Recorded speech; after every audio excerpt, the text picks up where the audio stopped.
Hey, what's up? Back again. That first bass note hit me in the chest, and I was just like, there's no way that's 2/8. MB Enclosures has his own YouTube channel, and this guy is an animal when it comes to designing boxes.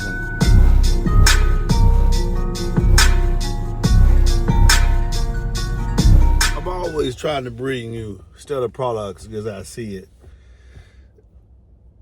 The age of the Epicenter is over, straight up. The Digital Designs BSI is truly a much better bass restoring device. It lets you articulate and amplify your frequencies without sitting amplifying and clipping. It goes without saying. I'm just amazed by everything DD comes out with. They don't innovate as often as others do, because they're not just sending you, making the motor a little bigger and tell you they doing all this stuff inside, and so they have multiple versions of the same subwoofer. So they don't do none of that. They got an entry level, an intermediate level, and a high level performance when it comes to their subwoofers. The amplifiers do rated power, even if you're doing the SS series. And then you get to the M series, it's just a whole better performance level.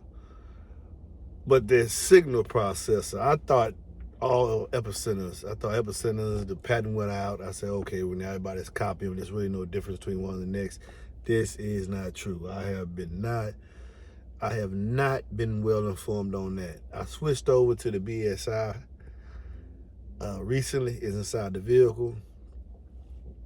Those of you who like low bass reproduction, and those of you who have Epicenters, you need to get rid of Epicenter and get this Digital Design BSI.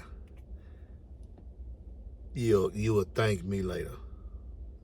I promise you, you will thank me later. Y'all be blessed, man. Whew, y'all be blessed. In my relentless pursuit of low frequency reproduction, bass, it was brought to my attention that there were other bass restorers out there that were superior to the Epicenter. I must admit I was hard-headed. And I didn't think they could. Yeah, it's doing the same thing, but Audiocontrol on the patent on it. Well, there is better. I found that out by recently. I just installed the Digital Designs bass signal interface. It has several features that I would like to point out. The effect, the gain right here, how you can match an amplifier up to 20 volts input voltage into your head unit. So you can step it. It works as a line driver as well.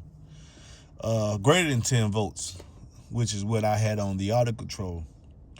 Then we have the infrasonic, where all the controls that you would use on an amplifier to set, you can do it right here with the BSI interface. Now, the width, the wide, and the sweep buttons are actually the same. Here they call it wide, as you can see. And then they have frequency right next to it. So you can dial the frequency in.